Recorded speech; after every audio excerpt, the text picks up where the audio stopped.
Living in the present isn't always so easy, but Frank Sorber's martial arts background encouraged this ability, helping him in the tough times and the good.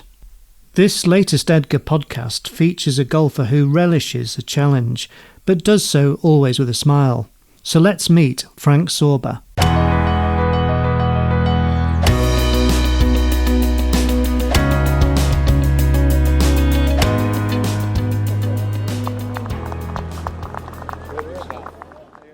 In 1999, Frank Sorber lost his left leg after a motor accident.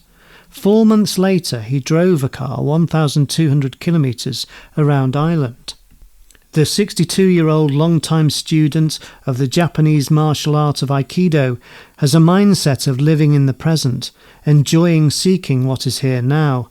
He seems to like what he finds, and today much of this happens to be on the golf course, a new home discovered when searching for his next sport after the accident. Then he realised that his favoured sport of Aikido, an exercise in speed and strength using long wooden swords and sticks to fight, would no longer be a realistic option with a missing leg, so he was eager to find a new sport in order to improve his strength and mobility. Swimming and 9-pin bowling were tried, and he gradually improved his walking distances. But 8 years after the accident, Frank went to lunch one day to a restaurant on a golf course. There, he saw on the wall in front of him a large A2 size colour photograph of an older man, a golfer, playing what looked like a great shot out of a bunker. This man had the one leg, like Frank had one leg. His mind started working. So Frank's personality, his behaviour and what he says both exhibit a calm positivity to concentrate on what is ahead, not what's been before. He is not sure exactly how much Aikido helped him here, but he is convinced that it did, perhaps significantly. The name Aikido can be translated as the way of harmonious spirit, and its founder Morihei Ueshiba talks of it as a victory over oneself. The art is more about defending yourself rather than attacking, but advancing with positives.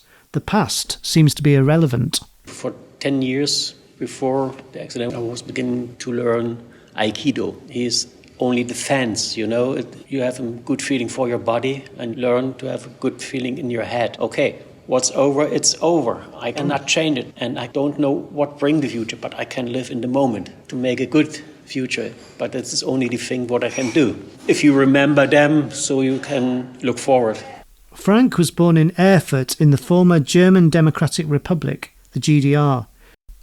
In 1989, before the fall of the Berlin Wall in Hungary, he left the GDR with his wife Elizabeth and their 2 children, and since then has lived in Bad Neustadt, a small town in northern Bavaria. A decade later, in January 1999, Frank was driving his car when he skidded on a patch of ice into a field. Unhurt, he called a friend who said he would come along and help with a damaged car. So naturally, Frank stood and waited in the fresh air. A little later, another car happened to skid on the same ice surface and also crashed into the field, exactly where Frank was standing. His left leg was caught between the vehicles in the collision and was so badly injured that it had to be amputated above the knee. Frank also suffered fractures to a cervical vertebra and a lumbar vertebra. Amazingly, Frank would say this wasn't the worst time for him. He stayed positive. I had not the worst time. So I had one worst day in the hospital after a week.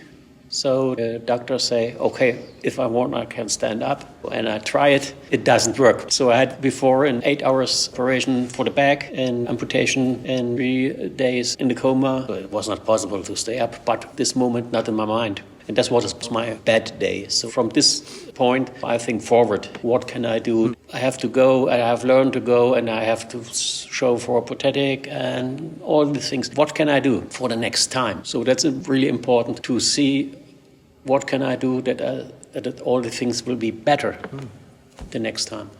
That was all in the January. Frank agrees that his decision to drive around Ireland in May was a good way of getting back on the horse after a car accident, getting used to the road and traffic again, while enjoying the beauty of the countryside and the culture that Ireland offers the visitor. Frank refuses to say that the rehabilitation was difficult, but the reality is it is never easy and painless, physically or mentally. The Aikido calmness was surely in play, the martial art being one great joy he knew he would have to give up, though he prized its teaching. Frank told us, "I wasn't interested to be a master of Aikido, but I was absorbed in the process. I liked both the sporting and exercise part and the spiritual element," he explains. "I used to go 2 times a week for training, but it was never about searching for a perfect technique. That was not my point." The lessons of Aikido were absorbed. Frank would also choose to be stoical about giving up his job in a carrier company. However, he was looking for a new challenge, and it all happened one lunchtime. Some months after seeing the picture in the golf club of the man with the amputated leg, Frank would meet the vice president of the golf club in the restaurant of the Maria Bildhausen Monastery. He was thus invited to an introductory learning course at the golf club, which had been founded a few years earlier. The club, which was built on the monastery's no longer used agricultural land, was given an 18-hole course and a public 6-hole course. This shorter course, with a length of 2,000 metres, was particularly suitable for Frank. It helped him keep his body fit, especially strengthening his legs and back. The sport started to draw Frank in, and he learned the game well. He learned all the moves in the golf swing, and today is a competitive player off a handicap of 19.3, while Golf Club Maria Bildhausen has developed alongside Frank, today providing a full 18-hole championship course of which he is proud to be a member. Frank tells us that the club's owners, Rudi Weigand and his son Marco, are passionate about the club and have invested wisely, including in converting the site's buildings well to make them accessible for people with a disability, the latest achievement being an advanced indoor golf facility to learn and practice your golf. The whole atmosphere of the club is appreciated by Frank. He is very thankful to the club's coaches for helping him with his special style of golf swing, as he puts it, and he thanks his fellow members for welcoming him so well to the game.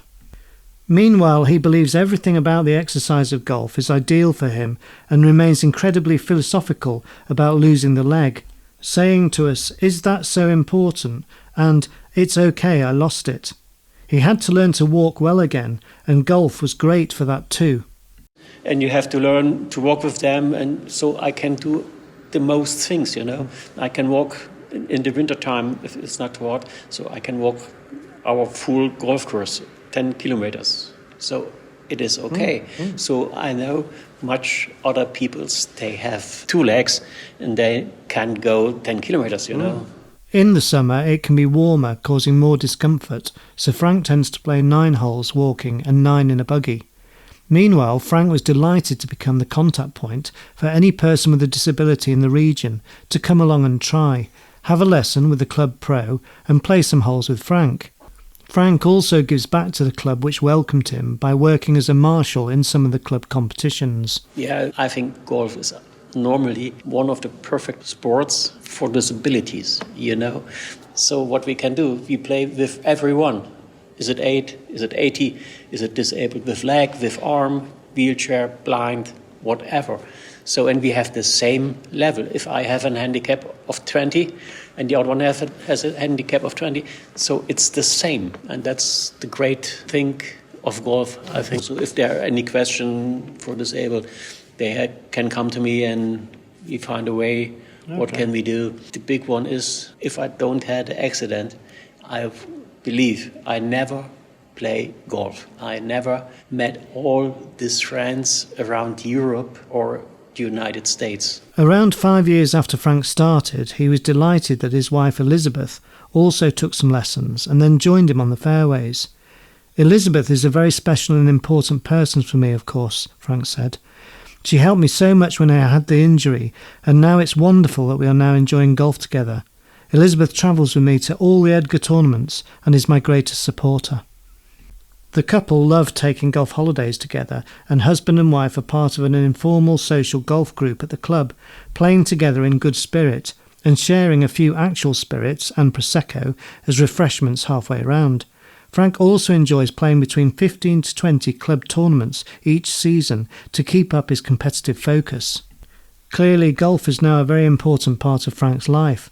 giving him the possibility to travel in Europe and further afield. And he's been playing in EDGA tournaments for 10 years, first playing in the Czech Republic, and he reckons he's played around 25 EDGA events in the Netherlands, France, Portugal, and of course Germany. He always enjoys playing G4D, which means Golf for the Disabled, tournaments, saying, Nobody says, oh my goodness, I lost my leg, or my goodness, I sit in a wheelchair. No, I sit in a wheelchair, yes, so let us play golf. Playing golf with a prosthetic leg is a challenge. Frank accepts this, but he also embraces that challenge head on. So for all things, there is a solution, and you can do it in the nature, you can do it by sun, by wind, not by rains, but all other weather conditions you can do it, and you can do it with friends. So with disabled friends or not disabled, it's not important. Meanwhile, this positive energy is in the present, the next shot. My motto is the next shot will be the best one of the day. If I had a bad shot, okay, I had a bad shot. It's okay. Everybody has bad shots. And I think the next shot is the best of the day, and I'm the most time on the round positive, Frank is excited that he will be taking part in an independent team event called the Cairns Cup, starting in late July this year, near Detroit. Frank was selected to play for Europe against the USA as one of a range of golfers with a disability to take part in the event, which is held at Cherry Creek Golf Club, Michigan. Just one of the events he is looking forward to this summer.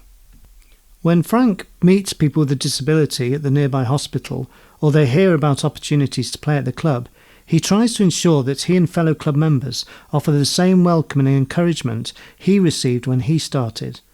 On these occasions he will hit some shots wearing golf shorts rather than full-length trousers. As to why, this soon becomes apparent. So we show them how they had to hit for longer distance, for chips and for putting. So we show them our curves, and so that they should be interested to play golf. When I go with shorts, to show. So you see the leg, and so the most thing, whoa. And so I think have in her brain, hey, with one leg, and he can do it, so I can do it too. Through these trial sessions, Frank estimates he has been able to get around 10 people with disabilities to start playing golf at the club so far, some becoming members. Frank hopes to organise an Inclusions Cup in May 2024 at the club. The day before, there will be an afternoon specially for people with disabilities where they can try golf out for themselves. There is lots to put together to make this happen, but Frank is eager to see this progress. Frank is not the first golfer with a disability to want to put something back into the game.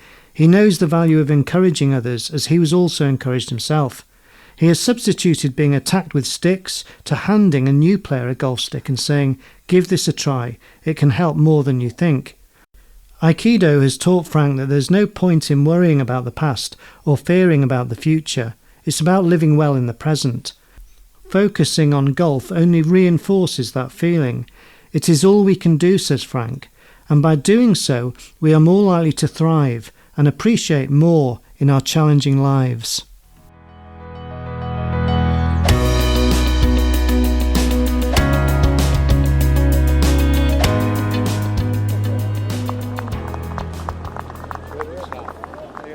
This EDGA podcast was written and narrated by Ben Evans, and the sound production was by Martin Maynard of Sounds Good.